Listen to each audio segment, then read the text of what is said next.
Welcome to the Belonging Project podcast. This is a space for honest and curious conversations about work, identity, and belonging, grounded in ordinary life and working parenthood.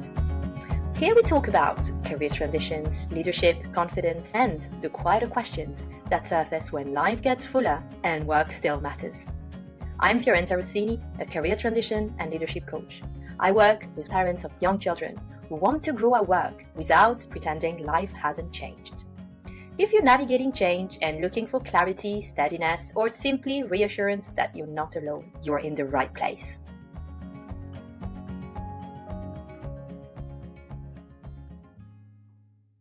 Today, I am sitting down with Hannah Douglas. Hi, Hannah. How are you? I'm good, thank you. How are you? I'm well, thank you. Right. You are a mom and you're also an actress, an award-winning actress, actually. And you've also launched your business, LoudHer Voice Coaching. So that is quite a few things, quite a few hats there for you. How did you start your business? What was the catalyst for that? So obviously I trained as an actress and have worked as an actress my whole life, and then after I became a mum, I was talking to so many different women, mainly mums, who were feeling like they kind of weren't heard properly at work, or were nervous about going back to work, or just sort of had this sense of feeling like didn't quite know what their voices were anymore. And I really felt that kind of sense of identity shift as well. You know, when I became a mum, before I had Leo, I thought, when he's 6 months old, I'll totally be fine. I could go out, I can go and work, I can do this, it'll be fine. And I really didn't feel like that at all, and felt the complete opposite and just didn't want to be away from him at all. So that was a real shock to the system, because work had always been my passion. It had always been like everything to me. And so it was kind of a lot to shift my priorities and my perspective on things.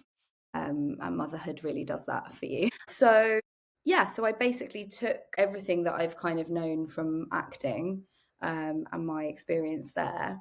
And I decided, a few people had spoken to me about doing public speaking before, and I'd always kind of been interested in it, but wasn't quite sure in what capacity. And then the idea of kind of doing it with more of a focus on women felt a lot more exciting to me. So I decided to launch LoudHer, and it all kind of happened quite quickly, actually. Once I'd kind of had the idea, it happened quite quickly, and seemed like it was actually something that people were calling for and were interested in. And so it's been growing from there, really. Fantastic. And so how is LoudHer helping people, women? So it's public speaking and voice coaching, mainly for women. And I do either one-to-one sessions, group sessions, or corporate sessions. And I use actor-based tools and training to talk about things like the breath and voice and confidence and how they're all connected. And I'd say it's quite a holistic approach. It's not your average or old-fashioned kind of power pose, here's how you use a big voice and here's how you kind of dominate people, public speaking training. It's more about getting people to recognize how everything in life affects your breath and your voice, and therefore your confidence, and that there are tools and exercises that you can use to remedy that and to feel like you can be heard in your voice and not somebody else's. And we touched on confidence a little bit. I feel like a lack of confidence, or a feeling that we lack confidence, is often what might bring people to seek help and support with their public speaking, or with feeling that they have a voice, they're being heard, and they can step into that. I'm speaking and I have my seat at the table. What's your opinion on confidence? Do you think that it's something that we build over time? Or is it something that we kind of have, and perhaps at some point we've unlearned it, if that makes sense? I think it's actually a mixture of both. I think that confidence is really deep rooted, and I think that if you look at kids playing, like little like 2-year-olds playing, they don't have any kind of self-awareness. They don't have any inhibitions. They just sound how they sound. They move how they move because they haven't had that kind of those experiences in life that make you sort of shrink. I was confident as a kid, and actually when I became a teenager, I lost loads of confidence because I think because I'd been like the musical theatre kid who loved performing, I then kind of was labelled as maybe being a bit too much or a bit too full of myself. So I completely shrank and decided that I didn't want to be like that anymore. So interestingly, throughout my career as an actor, I actually never liked speaking in public as myself because I like being a character. I didn't like being myself. So I had to do quite a lot of digging to figure out where that had come from. So I think that it is something that we can, that I do think it's something that's in us, and then our life experiences determine kind of whether that stays. But I think it is something that we can build back up. And I think that it's so connected to the breath. The breath and confidence just go hand in hand, because I think when your confidence is knocked or when trauma happens to you, we shut that breath off because we don't want to feel certain things. And then that has an impact because then your body kind of tenses up and your voice can't flow. And then we get less confidence because we feel like our voice isn't being heard. Whereas actually, if we can do some of these tools where we can get that breath dropped and we can encourage our body to feel open, then that can then have a positive impact on your confidence, because you start to realize that actually, I do have the tools. And if I do these breathing exercises before a meeting, actually, I did feel slightly less nervous. So then it can build back up. So it's a journey, really. It's not going to be an overnight switch. Wouldn't that be nice if it was? I wish. Yeah, I'd be so rich if I could just sell a little pill that makes you really confident. Do you find that people come to you and that's what they expect? Not as much as I thought, actually. I've actually had a little bit of the opposite. So I think I had people who thought that certain things would take a really, really, really long time. And actually in one session, they found tools that helped them more quickly and more immediately. But no, I haven't had so much of people just going, make me be confident now. I think because it's so deep rooted, I think it's more common for people to think, oh God, I'm never going to feel confident. I'm never going to feel like I can do this. I suppose the only thing I have had is people who want to work on specific presentations. We look at things that they can use very, very quickly. For example, one girl had a big presentation the next day. So it was kind of trying to find things that were going to help her immediately, but still letting her know and kind of making it clear that this work does take a bit more time. Yeah. Talking about work presentations makes me think of comments that I've heard quite a few times, actually. Professionals mentioning that they think they have their work voice that actually doesn't quite sound like their voice in normal life at home with their friends. Is that something you hear as well? What's your take on this? Yeah, totally. There's a lot of people who say they have a kind of, it was always called a telephone voice in the past, where it was put on a bit of a posh voice on the telephone. And I suppose it kind of comes from that. I think a lot of people feel one of two things. Either they feel that they change their accent slightly, or they change their tone for work purposes, or they feel like in a work environment their voice completely shrinks and holds back, and they feel a lot less confident than they would maybe if they were kind of with their friends or their family or people that they felt comfortable with. So yeah, it's quite common for people to feel like their voice changes. Well, that's reassuring. For anyone listening to this is reassuring. And I think we also hear about, if you're a good public speaker, you sound polished. Is that true? Do you have to? I mean, I don't think so, but what do you think? I don't. I think that I think I could probably speak for about an hour just on this. I think that the expectation to be perfect is what is so damaging to confidence and is what makes people not speak. I think that if you are talking about a subject that you're passionate about, we will listen, because if you're interested in it, we will be engaged. I think that there are tools that you can use that help you sound more polished. Polished is probably the wrong word, help you sound more grounded. For example, I think a lot of us rush because we just want to get everything out there and then shrink back into our holes so that no one's looking at us anymore. I'm done. Okay, goodbye. And I think a lot of us, when we have finished, especially women, we often apologize for ourselves or kind of do that thing where you go, anyway, that's me.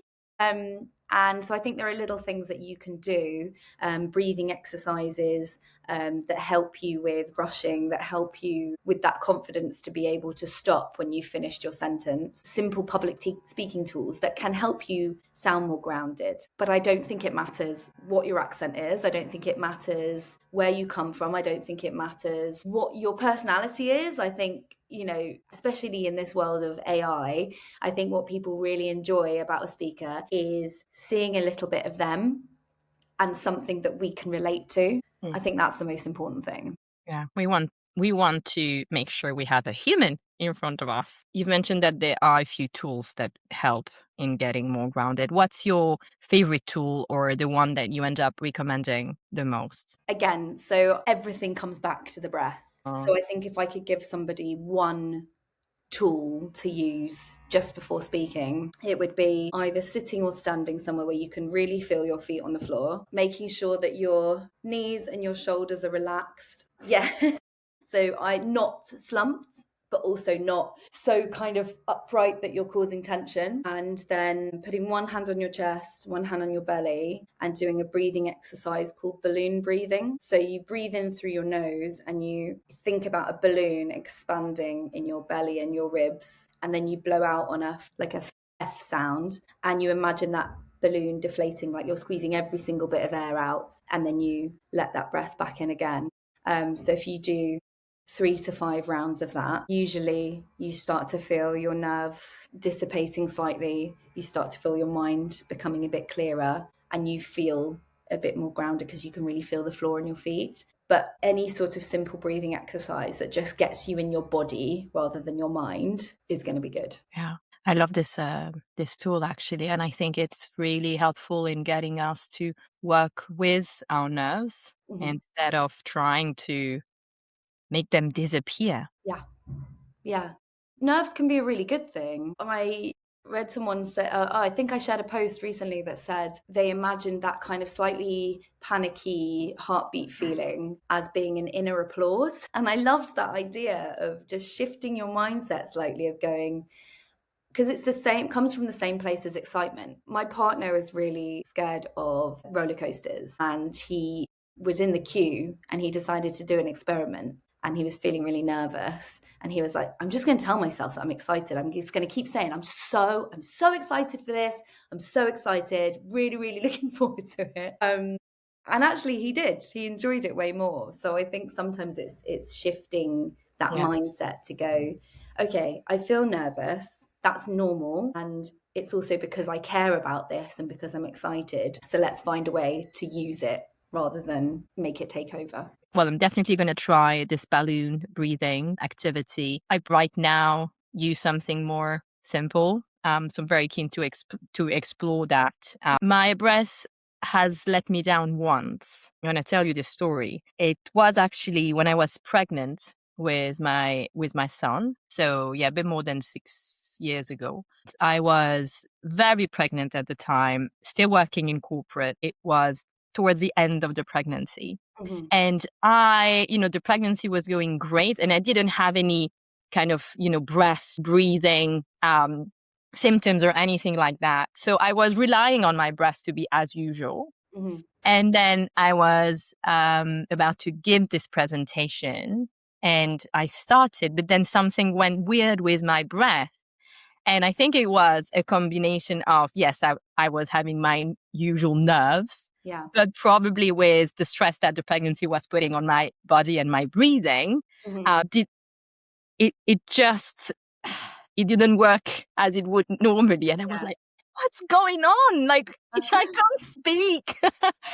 And it didn't happen to me again, thankfully. But when I was pregnant with my second, I was a little bit scared it would happen again. So I was really trying to give myself more time when I was speaking and not trying to rush. That's the best thing to do.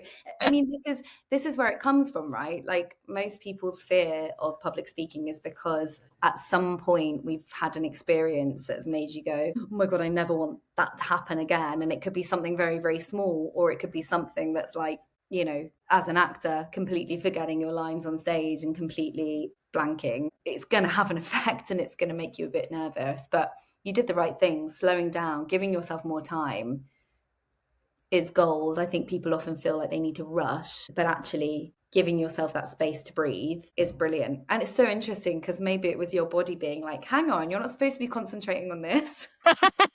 Maybe. Concentrate on this. I was going to say quickly with the balloon breathing as well, the reason why it's really great is because I think a lot of people think with deep breathing, you're just imagining your tummy going forwards. Whereas actually, if you kind of imagine your whole torso going out, so you're like an accordion, so your ribs kind of going outwards as well. That's a really nice image. So you're not just kind of pushing your belly out, you're thinking of your lower ribs and your back kind of expanding as well. It's quite a nice image. It's quite helpful, I think. I will let you know how it goes. Thank you for being here. I hope you're enjoying today's episode. If you want to hear more about this topic, join me on LinkedIn at linkedin.com/in/Fiorenza, Fiorenza-Rossini, Rossini. So how do you make it work right now? Are you still acting? What's your childcare arrangement? How do you make the three thing work? Yeah, I've been asking myself the same question. So, for example, this morning, my mum has come over and she's taken my little boy out for the morning. But normally it is just me and him. So I've been trying to do things like admin and social media and all of that kind of stuff for both LoudHer and the acting side when he's napping or when he's asleep. And that's sometimes quite erratic because he's not a very scheduled baby. I have two like this, so yes, I hear you. So, for example, last night he didn't actually fall asleep until 10:40 p.m. So then, you know, what do you do? You're too tired to do anything at that Oh point. my God, completely. Yeah. But in terms of sessions and things like that, either I've done one-to-one sessions in the evening or a Saturday when obviously my partner's at home, or if something comes up, then he'll either take a day off or we get one of our mums to come and help. In the first year, we were really lucky because my partner was on gardening leave. And obviously I wasn't doing LoudHer then, but I did have a few acting jobs. So John was able to hang out with Leo and he also kind of brought him to set. So Leo was involved as well. So yeah, at the moment it's just very much when things come up, we get someone to help. But I think, yeah, it's tricky trying to make things work and trying to get everything done when you're just relying on nap time for the evenings. Yeah, it's a lot to juggle. And I have read quite a lot on socials about actresses bringing their baby on set. Obviously, what I read was related to kind of Hollywood-based actresses. But is it really a thing? Like, is it common to bring your baby and is it kind of widely accepted? Yeah, do you know what? I was really pleasantly surprised because actually, also I had 3 filming jobs last year. And all 3, one of them, Leo was actually in, like you can't really see him, but he was in it. So he was literally on set filming with me, which was really fun. And the other one, because I finished work on a video game that's coming out in February. Ooh, exciting.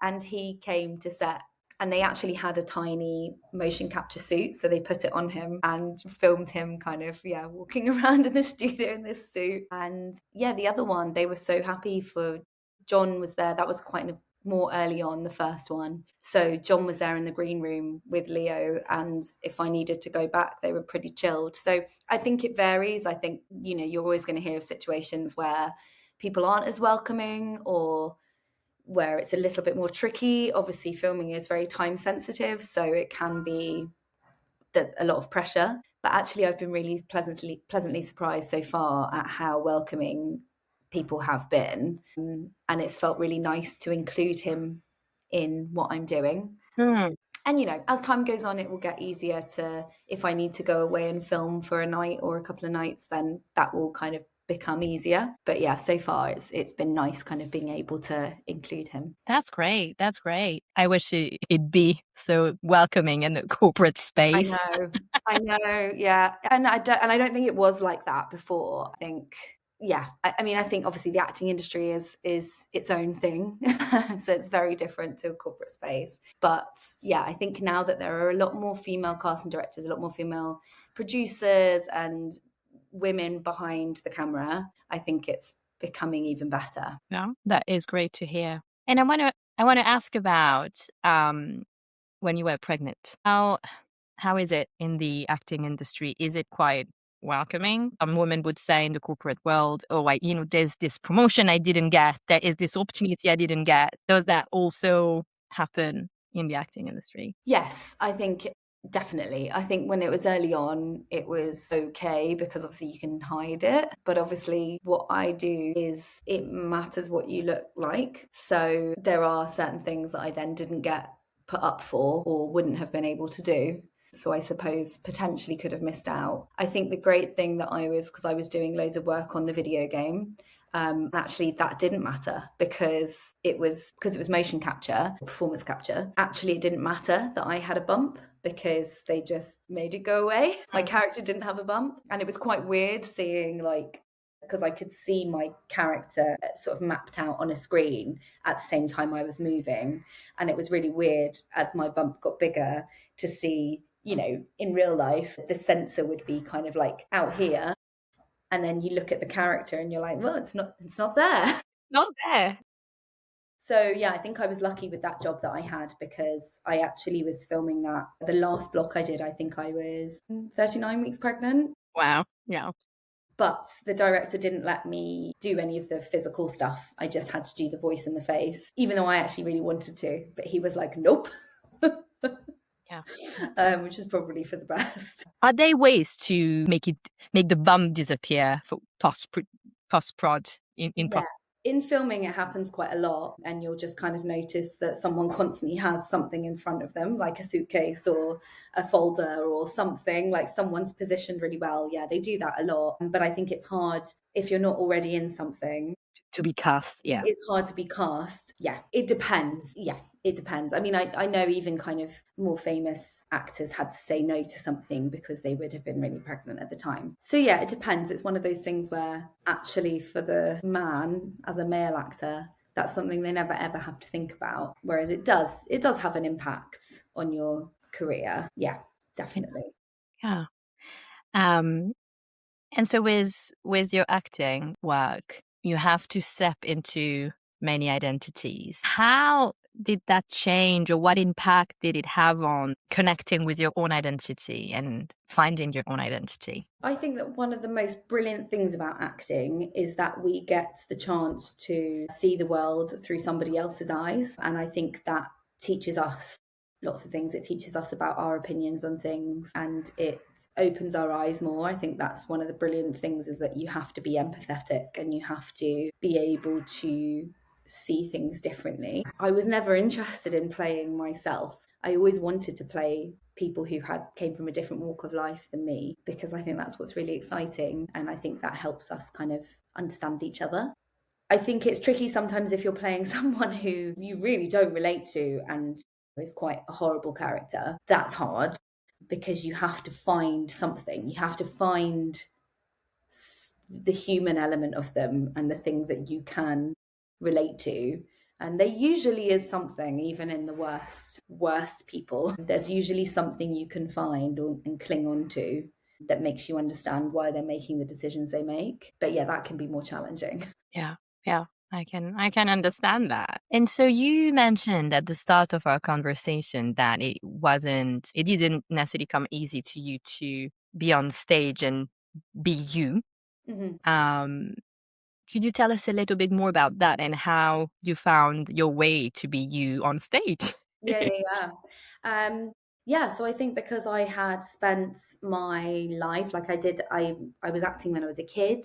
I was so used to being on stage or in front of the camera playing characters. And, I've always loved playing with accents and all of this kind of stuff. So that side of things, I always had that confidence. And like I said, I think it was as I got older, I had comments and experiences at school that made me feel a lot more nervous. And I think even when I went to drama school, because I was quite young, we did all this voice training and all these amazing classes. And I think even then it took me a while to fully be able to realize the power of my own voice, because I think I was frightened of becoming too much and too big. And I remember a director said something to me like, I think she said, you remind me of my daughter, and I feel like you're almost frightened to be too good or too big. And I didn't get it at the time, and now I sort of get it. And I think it happens to a lot of people, but a lot of women, I think we are frightened of taking up too much space and frightened of being told that we're arrogant or bossy or whatever it is, all of those words. So we really, really hold back, and it can take a long time to physically be able to let loose. So I think actually, as time, being an actor, kind of working in the industry, definitely gave me that depth, and acting gave me that experience and the space to be able to find that in myself in terms of being a character. But I think actually in terms of finding it in myself, I think motherhood has really done that for me. Especially having a little boy, it's just really important to me that he knows that my voice matters, that women's voices matter, that his voice matters. And I really want him to see me talk without apologizing for myself and without being frightened to be too big. I really don't want that for him. I really want him, and little girls especially, to know that it's okay to fill up the space. So yeah, I really think it's actually not been since becoming a mother that I've really found that in my speaking as me. This is a beautiful story. It really changes us when we become a mom. And so when you got to this realization of how you wanted to show up, how you wanted to be, I mean, you probably were already, but this was kind of turning the volume up, I'm thinking. What did you notice? Did you notice anything that changed in your relationship with your son? Yeah, I think I've been much kinder to myself. I think I also, just in the way that I look at or think about or talk about my body as well. So not just my voice, but I think pregnancy and then becoming a mum has made me see my body completely differently. So not apologizing for that. And I think maybe also because I'm really sleep deprived, I just don't have as much patience. So I think I'm More a bit straight to more the point. this is what I think. Take it or leave it. Yeah. I just don't have the time to sit and deliberate and worry about kind of how I'm coming across. I literally don't have time for that. So I think it's a little bit of that too. I've definitely noticed that actually if I think something, I have more confidence in saying what I think or asking for what I want than maybe I did before. I love that. Motherhood has made you even more confident. Yeah. And perhaps in your work, in the moms that come to you, you might hear women say, actually, I've lost my confidence since I became a mom. What do you think that could be? I was just going to say, I think my experience, I think I'm very fortunate that I've had that experience. I think a lot of people do feel the opposite, and I can see why, and I can see where that comes from. I think it can be a whole variation of things depending on the world that you were in work-wise before, because I think perhaps the corporate world isn't quite as welcoming of mothers. I think it's getting better, but I think perhaps a lot of those spaces are still not quite as welcoming. So I think women feel like then they're not getting the chance to progress. They're not kind of getting the chance to have their voices heard. I also think it depends on your family situation as well, because, I think as much as you say before you have a baby, we're going to make sure everything is 50-50 and really equal. It's so difficult to do that. And I think that it's kind of, you have to have really difficult conversations with your partner, and you have to really talk about that division of labor and the emotions that are tied to that.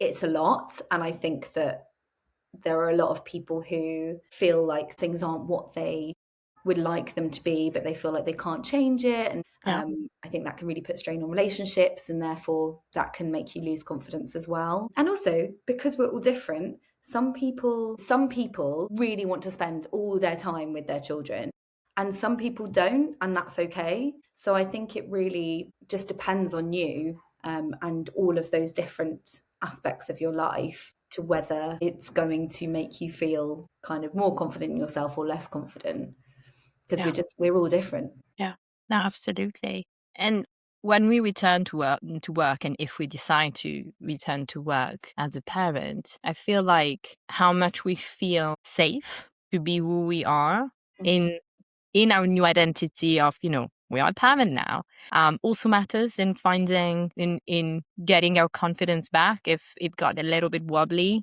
during maternity leave, for example. Passing by comments that people can make, colleagues can make, our boss can make, it can really have an impact, because it can be such a raw time. I mean, firstly, we are sleep deprived, and most moms and dads, when they go back to work, they're still sleep deprived.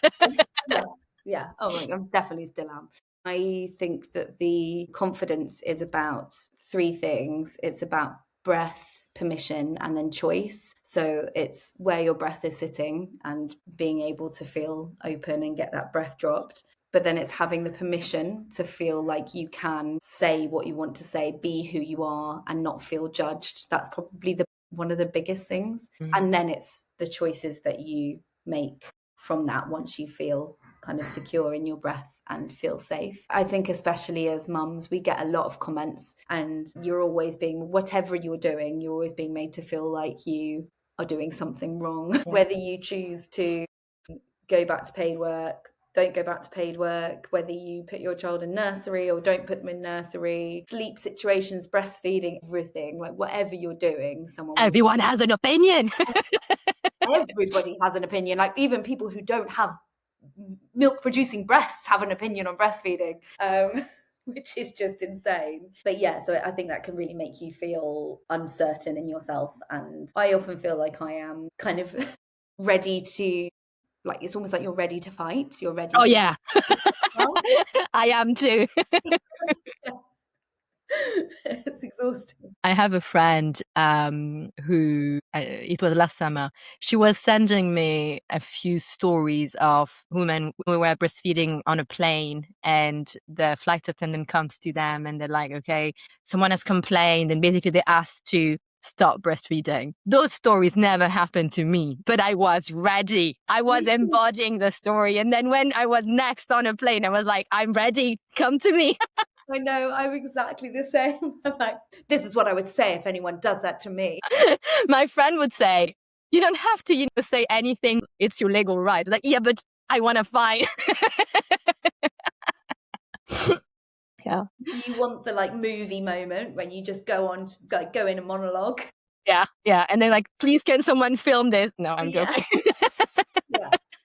Yeah, I'm so with you. So you've mentioned permission. I like that. So breast, permission, and choice. Would you say in permission there is an internal element, but also an external element then? Yeah, 100%. I mean, I think actually the biggest part is giving yourself permission. I think that's the biggest battle. I think that the external permission is probably more about things that happened to you when you were younger, whether that's from family, friends, society, whatever it is. I think they can kind of really have an impact on whether we feel that permission as we grow up. But I think the biggest element of it is actually being able to give yourself that permission. Thank you so much, Hannah. I've really enjoyed our conversation. I don't want it to stop, but... But it would be a very long podcast. Thank you. Thank you for having me. If you enjoyed this episode, please subscribe and leave us a review on your podcast platform of choice.